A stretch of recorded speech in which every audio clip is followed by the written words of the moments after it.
ញាក់ដូចខ្មោច7ថ្ងៃចឹងគឺគេគាស់នៅអ្វីដែលប្រជាពលរដ្ឋខ្មែរយើងបានបាត់បង់ទៅជាង50ឆ្នាំពុកម៉ែបងប្អូនមានដឹងអត់នោះគឺស្មារតីជាតិនិយមប្រើនៅផលិតផលរបស់ខ្លួនឯងយើងស្រឡាញ់តែផលិតផលគេណាដូចជាក់ស្ដែងចឹងអ្នកខ្លះគឺភ្លេចហើយអត់ដឹងទេថានៅពោ5000នេះបងប្អូនពុកម៉ែភាសឹកគឺនៅលំបាកនៅឡើយទេនៅតំបន់ពោ5000ហ្នឹងមិនទាន់ទាំងអីណានៃផង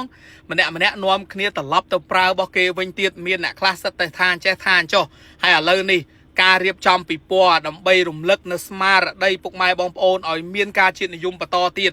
នេះជាកម្មវិធីពិព័រណ៍មួយដែលគេនឹងរៀបឡើងនៅកោះពេជ្រនៅអគារកោះពេជ្រណាថ្ងៃ5ថ្ងៃ6ថ្ងៃ7ខែវិច្ឆិកា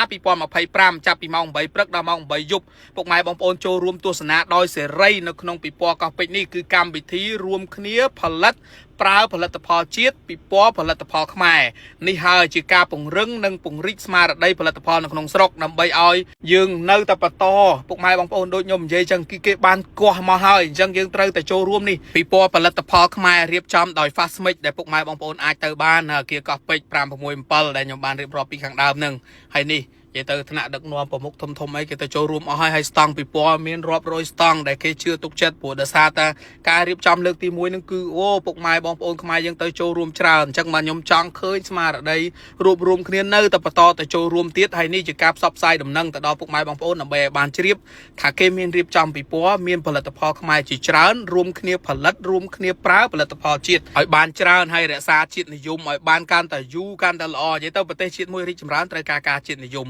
អរគុណពុកម៉ែបងប្អូនជម្រាបលាបាយបាយ